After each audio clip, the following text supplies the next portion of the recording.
السلام علیکم ناظرین، آپ دیکھ رہے ہیں دارالعلوم انسٹیٹیوٹ میں ہوں محمد اویس مرصد قریب پر محمدی صاحب موجود ہیں۔ سب سے آج ہم سوال کریں گے اچھے اور برے خوابوں میں فرق کیا ہوتا ہے۔ آج ہم شیخ صاحب سے السلام علیکم۔ بخاری کی حدیث ہے، وعلیکم السلام، اچھا خواب جو ہے اللہ کی طرف سے، برا خواب شیطان کی طرف سے۔ اچھے خواب کی تعبیر ہوتی ہے اور برے خواب کی تعبیر نہیں ہوتی۔ اب یہ ہے کہ اچھا خواب جو ہے وہ ایک نیک آدمی کو آتا ہے۔ اچھے خواب کا کوئی نہ کوئی مقصد لازمی ہوتا ہے، اور اچھا خواب جو ہے وہ با مقصد ہوتا ہے، اور اچھا خواب ایک نیک آدمی کو آئے گا۔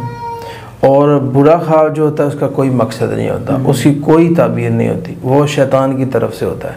اور برا خواب آئے، بائیں جانب دن بھر تھوکیں، ایک بار اعوذ باللہ من الشیطان الرجیم پڑھیں، صدقہ دیں، 2 رکعت نماز پڑھیں، تو یہ برا خواب ہے اور وہ اچھا خواب ہے۔